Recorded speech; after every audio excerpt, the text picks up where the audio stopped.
Shrek, creepypasta asal Jepang ini menceritakan tentang dua anak yang kabur dari rumah dan bermalam di sebuah pondok tua. Di sana mereka mengalami sebuah pengalaman mengerikan yang takkan pernah bisa mereka lupakan. Aku duduk di kelas 5 saat cerita ini terjadi. Aku saat itu sangatlah nakal dan sahabatku, Kiyoshi, tidaklah lebih baik dariku. Kami selalu terlibat dalam masalah akibat keusilan yang sering kami lakukan. Suatu hari di pertengahan musim panas, Kiyoshi benar-benar membuat marah orang tuanya hingga mereka bertengkar hebat. Kiyoshi yang sedang dalam keadaan kepala panas memutuskan untuk kabur dari rumah. Dia mengajakku ikut serta. Aku sangat mendambakan petualangan dan tawaran. Itu terlalu menggoda untuk kulewatkan.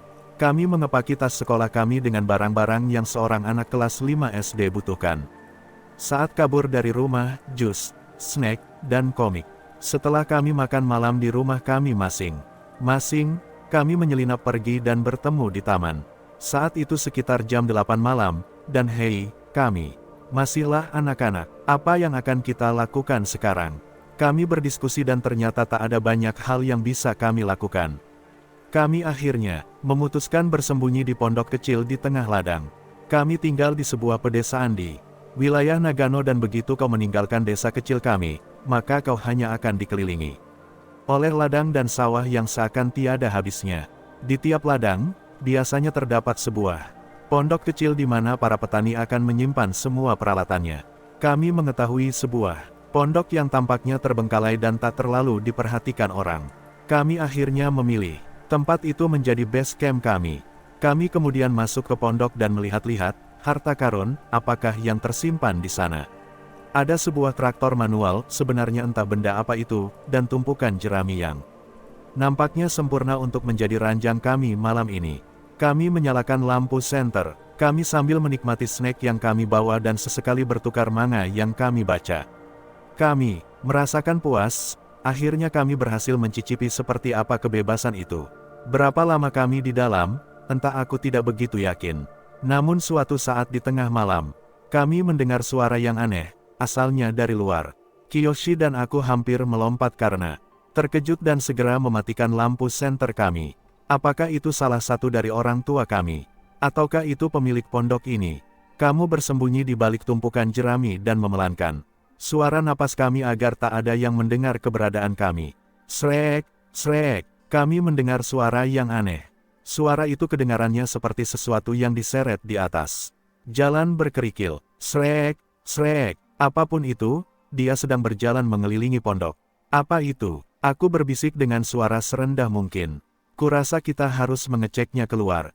Tanya Kiyoshi, yang entah bagaimana, lebih pemberani ketimbang aku saat itu. Dia perlahan bangkit dan mengendap-endap mendekat ke jendela. Aku, yang berada di belakangnya melihat Kiyoshi melompat ketakutan saat dia melongok dari jendela. Aku ikut melihat keluar karena penasaran.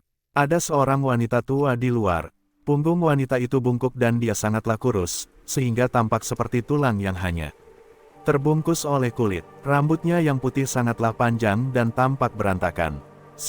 Siapa dia? Bisik Kiyoshi dengan suara pelan. Namun aku sama sekali tak tahu menahu.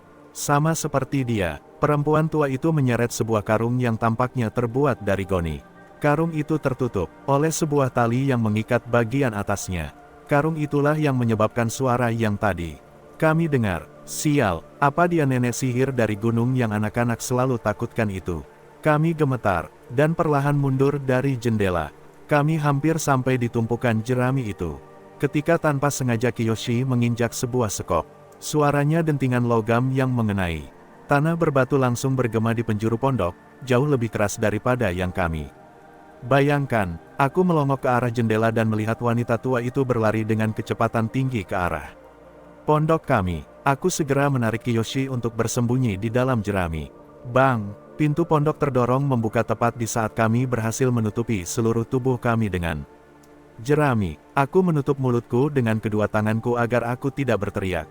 Siapa yang ada di sini? Suaranya terdengar parau dan serak.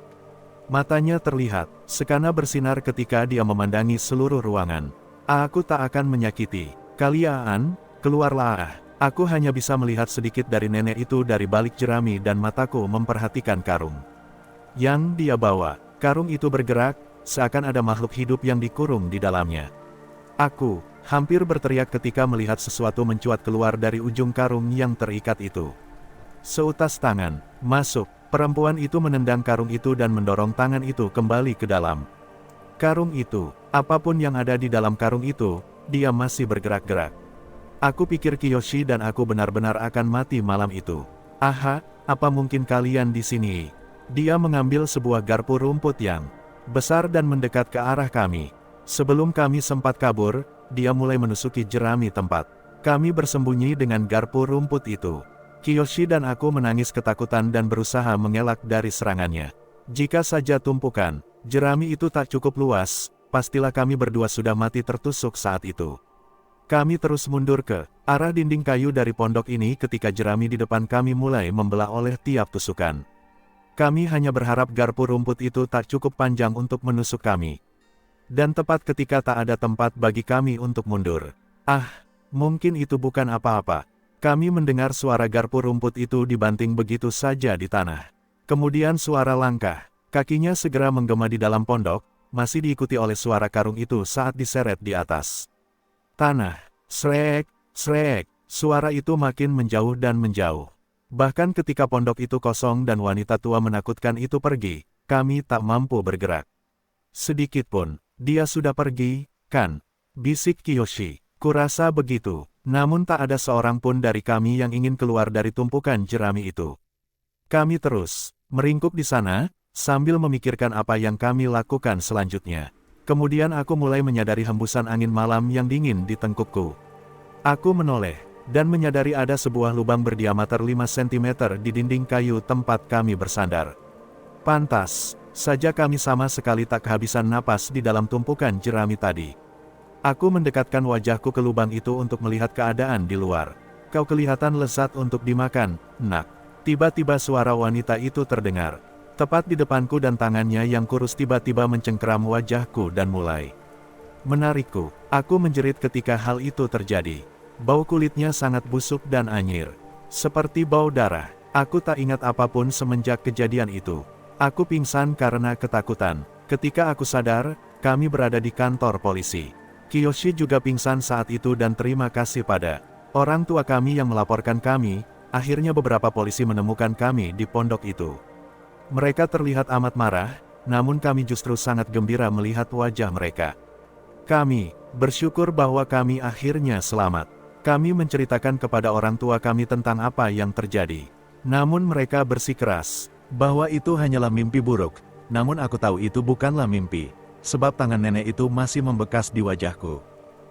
Kamar 39, kisah nyata. Cerita yang disebarkan dari mulut ke mulut ini tidak diketahui lokasi hotel sebenarnya.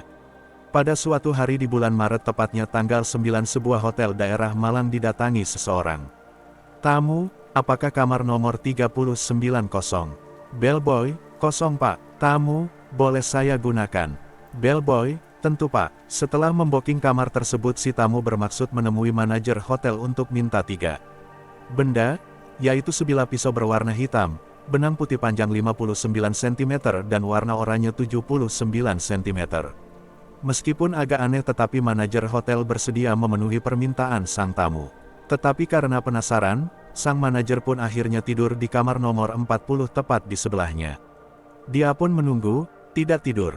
Akhirnya tepat tengah malam terdengar suara aneh dari dalam kamar nomor 39. Terdengar suara merintih, piring pecah, dan benturan di dinding. Setelah pagi, si tamu pun berkemas menuju lobi hotel untuk check out dan tak lupa memberi tip yang lumayan besar pada bellboy. Manajer hotel yang penasaran akhirnya menceritakan semuanya dan mengajak bellboy untuk memeriksa kamar 39, dan ternyata semuanya rapi, tak ada satu benda pun yang rusak. Dalam hati dia bertanya apa yang dilakukan tamu itu. Setahun berlalu dan tepat tanggal 9 bulan 3 si tamu itu datang lagi. Memesan kamar nomor 39. Meminta sebilah pisau hitam, benang putih 59 cm dan oranye 79 cm. Manajer yang masih penasaran kembali menguping lewat kamar sebelah, dan terdengar suara aneh. Paginya, si tamu bergegas, tak lupa memberi tip yang besar. Tahun ketiga, pada tanggal yang sama, tamu itu datang lagi, dengan permintaan yang sama. Kamar 39, pisau hitam, benang putih dan oranye. Kali ini si manajer harus tahu apa sebenarnya yang dia lakukan. Setelah pagi tiba ketika si tamu hendak pergi meninggalkan hotel, buru-buru si manajer mencegatnya. Manajer, mohon maaf tuan, apa saya boleh tanya satu hal? Tamu, tentu saja pak, apa itu? Manajer, saya penasaran apa yang sedang bapak lakukan tadi malam di kamar 39. Tamu, bila saya beritahu bapak, apa bapak berjanji akan menjaga rahasia dan tidak memberitahu siapapun? Manajer, ya pak, saya berjanji tidak akan memberitahu siapapun tentang hal ini. Si tamu lalu menceritakan kepada manajer tersebut apa yang dilakukan di kamar 39, lalu tamu itu pun pergi. Karena si manajer menepati janjinya untuk tidak memberitahu siapapun apa yang dilakukan tamu tersebut di kamar 39, maka kita pun akhirnya tak tahu apa yang dilakukan tamu misterius itu di kamar nomor 39.